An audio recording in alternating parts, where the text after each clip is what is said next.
Okay, so I have another thing. This is about texture. There you are. You're there in that little thing.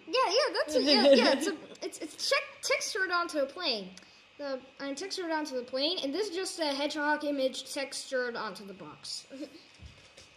But what is it? Is this the code the way Daniel Schiffman had it in one of his tutorials? No. It's a different code.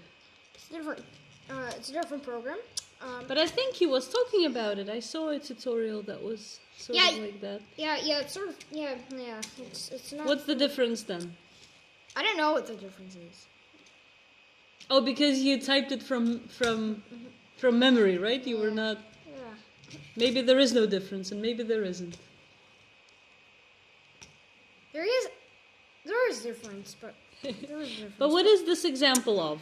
What is this called? It's a texture and lights. Basically, texture, by the way, is a type of material.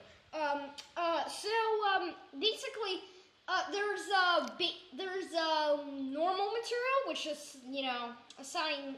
It's just for the purpose of debugging. Like, I don't know. It's just assigning normal vectors to RGB colors. Mm-hmm. Basic material, which is basically fill. Ambient material, which is like the basic material, just it reflects light. By the way, basic material doesn't exist anymore. You should use fill now.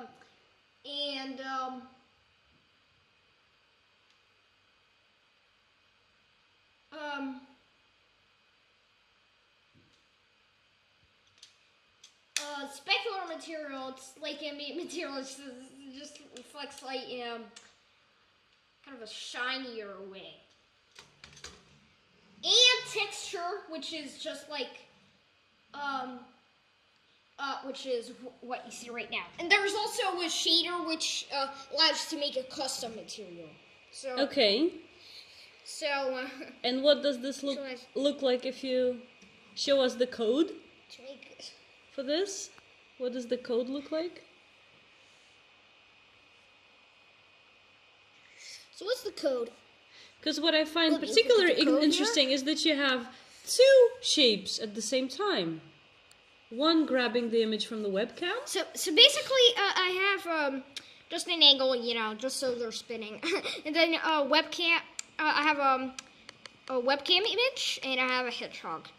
In preload, I am loading the hedgehog, which is like. Oh, but this is Atom. It's not even P5. No, it's not even. No, it is P5. It is P5? It is P5. P5 is a library, not. Yeah, I know. editor. Oh, okay. So using P5 as a library, but not the P5 editor. Okay. So I'm loading the hedgehog here.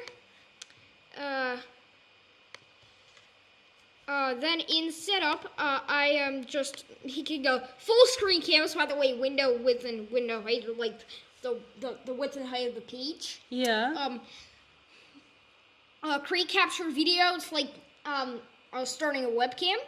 And I'm hiding the webcam because create capture video actually makes a DOM element, and I don't want that DOM element to appear on the page. And if you go to libraries, then you'll see P5. Yeah, over here. Then in a function draw here, I'm just having this like background. I have I have no stroke, and I just want to mention that no stroke is kind of unnecessary if you are doing a texture. I'm first texturing the webcam, and I'm drawing the plane over here, and then I'm texturing the hedgehog to this thing. You see I'm gonna rotate X, rotate Y, and rotate Z because the angle just increases a little bit. Cool. each frame. By the way, I chose this because like Dan mentioned this like Superman 3 thing. Like I don't know. Superman. Yeah, Superman 3 thing going like I don't know. You know that joke like General Zod the kitten? No, I don't. Yeah. He actually just textured a kitten to the plane and like made it the kitten rotate like in the like I don't know. You put a plane here and like you put a plane and then Dan said, all I gotta do is put General Zod in it, and we have the end of Superman 3, flying off into space. But we haven't Flying seen us into that space. film, I think. Yeah. All right, great. Thank you.